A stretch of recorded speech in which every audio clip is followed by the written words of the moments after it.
Siya. Siya ang pumatay kay Angela bago pa mangyari ang time loop. Angela. Chloe. Angela, malapit na tayo sa ospital. Chloe. Yun ang gustong sabihin sa akin ni Angela sa ambulansya. May papatay sa akin.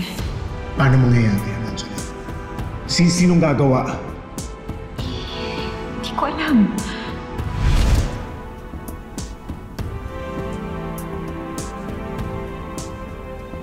Eto, please huwag mo idamay si Bernard dito.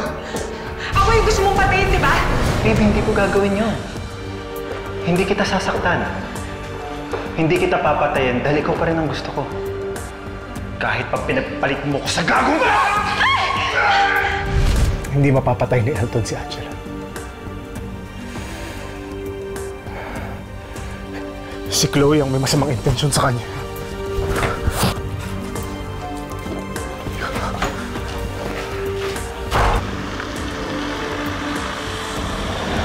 Yes, sir. Nandun ho ngayon si Elton Villaforte. Sinusundan niya yung asawa ko. Sige, magpapadala kami ng tao to survey the building. May pakailan ba siya sa'yo? Habang nagbubuntis ka, wala, di ba? Ginawa ka lang niyang para usan. At itong ginagawa mo ngayon, isa itong malaking katangahan. Tama si Elton eh. Wala naman talaga ako sa'yo.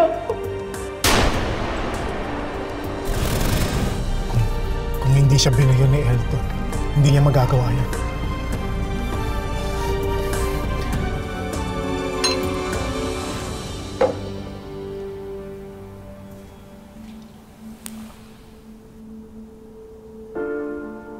Masaya ka na ba? Masaya ka na kung ano yung anak ko! Chloe, hindi ko gusto mawalan ka ng anak. Wala akong kailangang paniwalaan sa mga pinagsasabi mo. Umalis ka sa harap ko!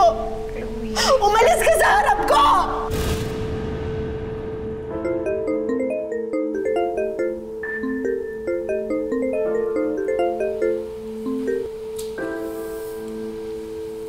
Bernard? Chloe, kamusta ka na? Gusto ko na sana mag-sorry sa lahat ng mga masasakit na salita na sinabi ko sa'yo. I'm also sorry. I'm also sorry dahil hindi kita naalagaan. And I'm sorry dahil nawala yung baby natin. Bakit mo to sinasabi sa akin ngayon? Chloe, ayoko magtanim ka ng sama ng loob sa amin ni Angela. Okay, at gusto ko maging magkaibigan pa rin tayo. At sa kabila ng lahat, alam kong mabuti kang tao. Bernard, ano nangyayari? Bakit ka nagiging mabait sa akin ngayon? Chloe, mahirap man paniwalaan pero nasa time loop ako ngayon. Alam ko ang lahat ng mga mangyayari. Ang mangyayari, Chloe, ay pupunta si Angela ngayon dyan. At mapapatay mo siya dahil inudyukan ka ni Elton. So para kay Angela pala lahat ng to? Akala ko pa naman concerned ka sa akin. Para sa'yo pa rin to. Okay, ayoko lang gumawa ka ng isang bagay na pagsisisihan mo sa huli. Alam mo, tawagin mo na akong malandi at desperada. Pero hindi ako killer. Hindi ako kagaya ni Elton. Chloe, please. Please mag-promise ka sa akin na hindi mo sasaktan si Angela. Ano bang gusto mong gawin ko para makampante ka? Chloe, pumunta ka sa lobby.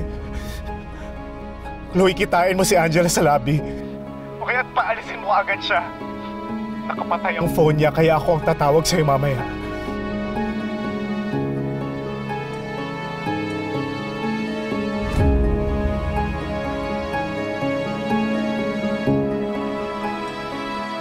Kailangan ko ng backup. Kailangan ko ng baril.